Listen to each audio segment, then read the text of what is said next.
জাতীয়তাবাদী আইনজীবী forum supreme court ইউনিটের অন্যতম সিনিয়র সদস্য জনাব অ্যাডভোকেট জামিল আখতার এলাহি ভাই উপস্থিত রয়েছেন,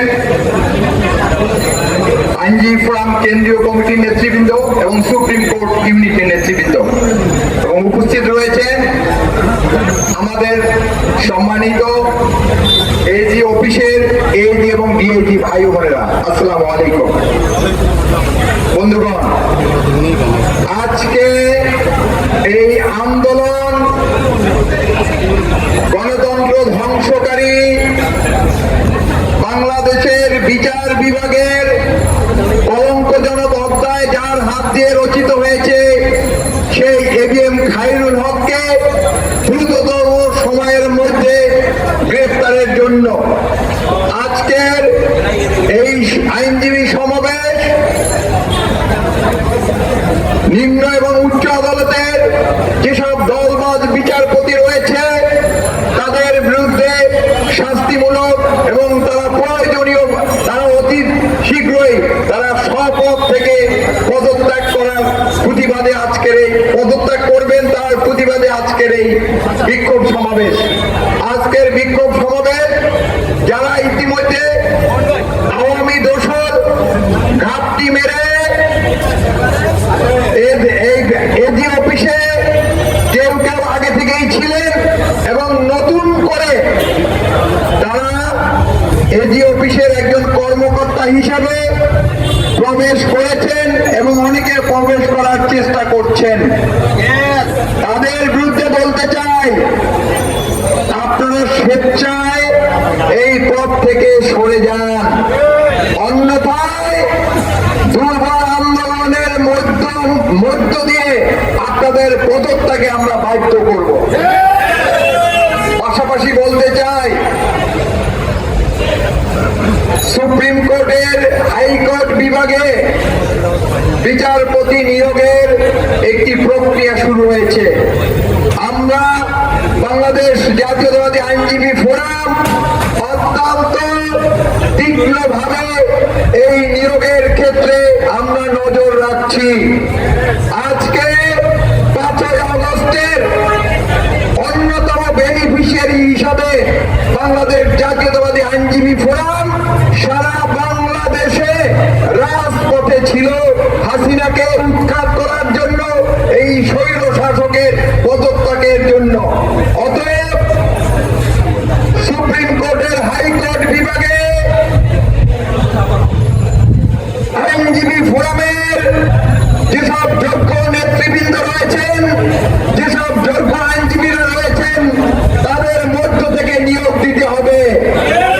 কোন আওয়ামী দোসর যদি সুশীল সেজে এখানে নিয়োগের চেষ্টা করে এবং তাদেরকে যদি নিয়োগ দান করেন, তারা শপথ নিতে পারবেন না ইনশাল্লাহ। আইনজীবী ফোরামের একটা নেতা কর্মীও সুপ্রিম কোর্ট প্রিমিসিসে থাকা অবস্থায় তাদেরকে শপথ নিতে দেয়া হবে না, হবে না, হবে না। আমাদের সবাইকে আজকে ঐক্যবদ্ধ থাকতে হবে। আমাদের মনে রাখতে হবে, শেখ হাসিনা এদেশ থেকে পালিয়েছে, কিন্তু তার দোসরেরা এখনো এদেশে রয়েছে। তারা সারা দেশে এবং সুপ্রিম কোর্ট সহ সারা দেশে তারা বিশৃঙ্খলার চেষ্টা করছে। তারা সুশীল সেজে এই বিএনপির মধ্যে ঢুকে যাওয়ার চেষ্টা করছে। তারা রাজপথে মিছিল করে বাংলাদেশের মধ্যে স্থিতিশীল পরিবেশ সৃষ্টি করার পায়তারা করছে।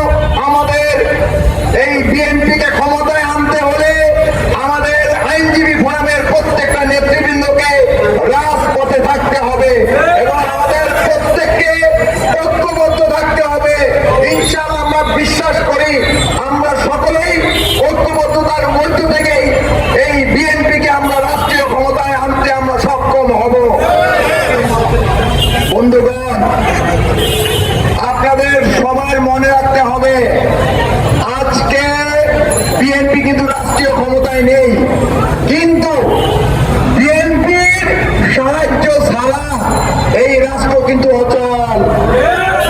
আজকে ঢাকা সিটি কর্পোরেশনের নির্বাচিত মেয়র ইশরাক হোসেনকে আদালত কর্তৃক মেয়র হিসেবে ঘোষণা করেছে, কিন্তু সেখানে আজকের এই বর্তমান সরকার তালবাহানা করছে ইশরাক হোসেনকে শপথ নেওয়ার ক্ষেত্রে বাধা প্রদান করছে। সেক্ষেত্রে আপনাদের সকলের কাছে আমার একটাই উদ্যত আহ্বান, আপনাদের সবাইকে ঐক্যবদ্ধ থাকতে হবে।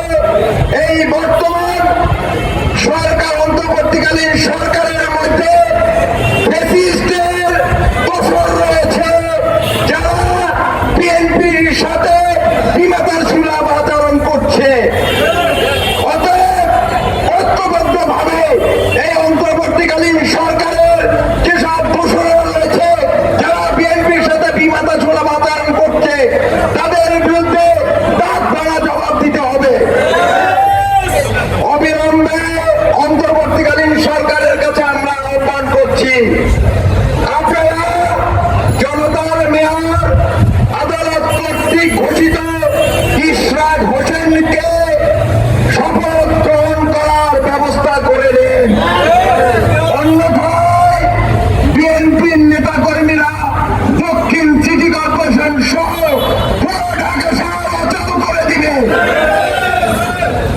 আপনারা সবাই আজকে যারা উপস্থিত হয়েছেন, আপনাদের সকলের প্রতি বাংলাদেশ জাতীয়তাবাদী আইনজীবী ফোরাম কেন্দ্রীয় কমিটি এবং সুপ্রিম কোর্ট ইউনিটের পক্ষ থেকে আপনাদের প্রতি কৃতজ্ঞতা প্রকাশ